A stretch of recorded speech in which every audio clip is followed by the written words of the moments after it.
Magandang araw mga kaibigan. Bigyan natin ngayon ng opinion, reaction itong pinaka-latest post ni Attorney Rowena Guanzon 17 minutes ago.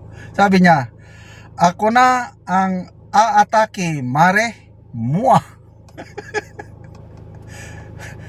Bakit siya aatake? Sinong atakehin niya?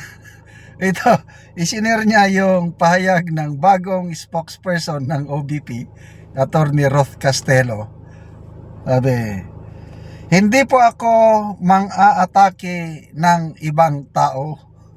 I am not an attack dog, sabi ni Attorney Castelo. Napakalumanay magsalita, napakasarap sa tenga pakinggan yung kanyang pagpapaliwanag. Punong-puno ng sinseridad, ng professionalism, napakagandang pakinggan ang kanyang pagsasalita, si Attorney Ruth Castelo.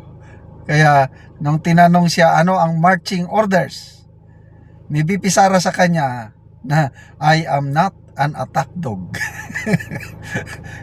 Yung iba dyan, attack dog. Kaya atake ng atake. So, alam nga naman na wala man lang response ang OBP. Ito na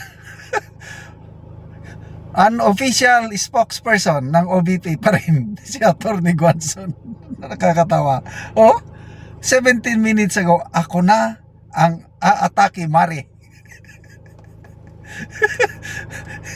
Nakakatawa.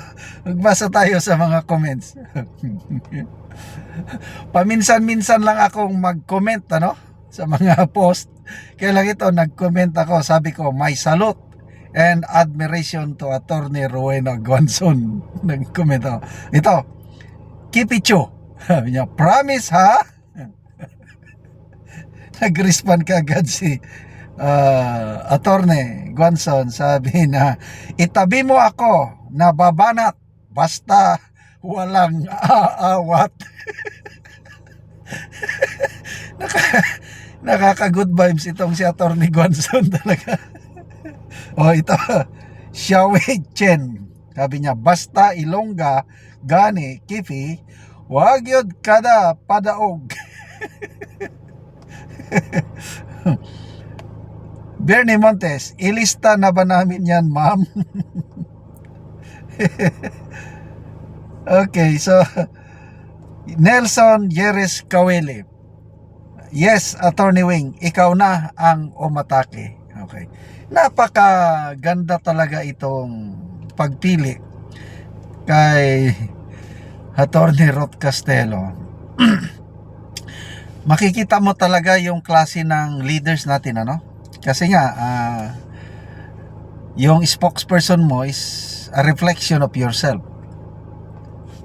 Ako naging spokesperson din ako. Ang pinaka the best na naging commander ko si General Roy Simato. Noong panahon ng all-out war noong year 2000, all-out war between the MLF and the government. Siya, napaka lumanay magsalita. So, dati-dati yung mga previous kong commanders na matapang ako. Pagdating ni General Simato, napaka malumanay, very calm.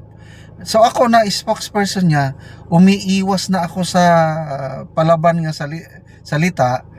Kasi nga ang aking commander,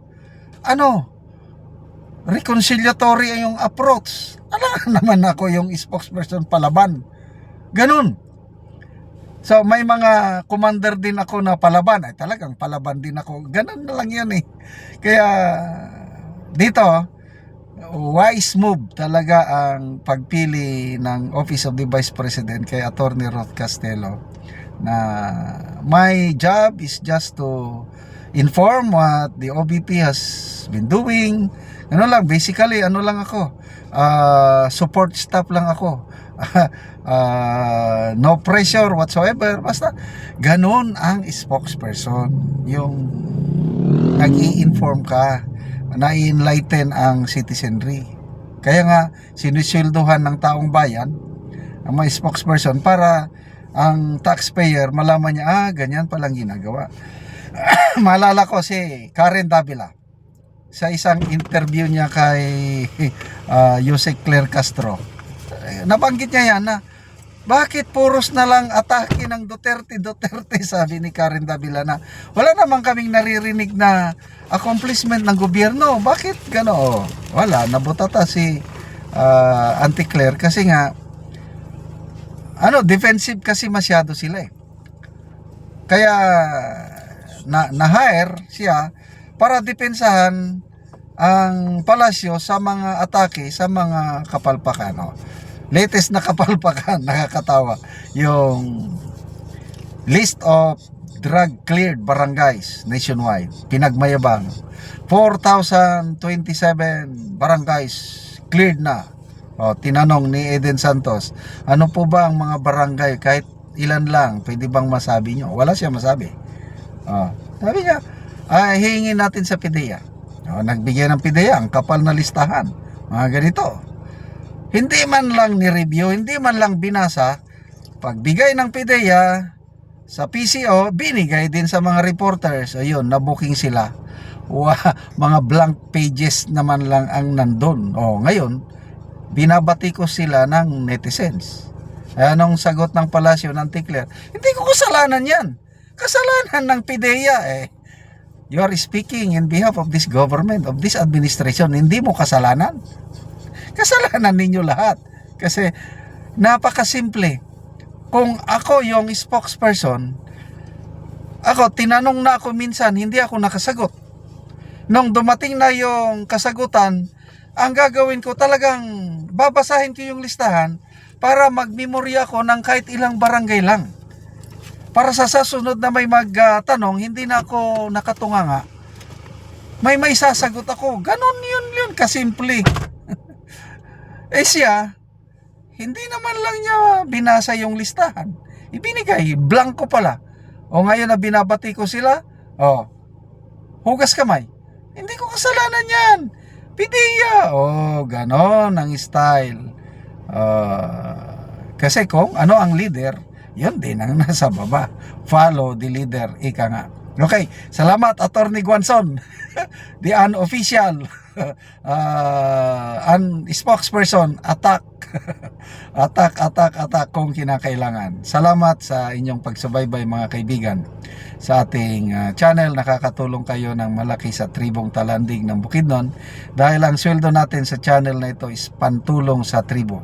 Namimigay tayo ng mga libreng yero at pako para makapagpatayo ng mas disente o mas maayos na tirahan ang tribong Talandig. Panoorin nyo ang video na ito. Na ni si Angkol na nataga-ano Giero. Mag-atop na siya karon. Kayo sa pagtunong sa sin. Naot ang matagaan og sin nga inabang kay aron daghan sad kog mo pandayan. Tiya ata alam sa CR ko ano kagi. At yung taga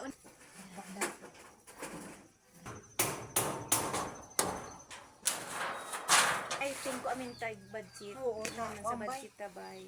Pamba. Inabangan ka. Pag-ibig. Ilang kumata ki magkapatid. Utang ki.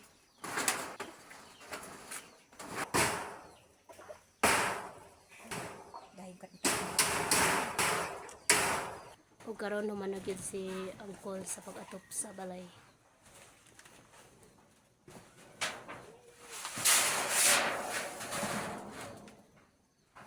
Nindot malit kayo.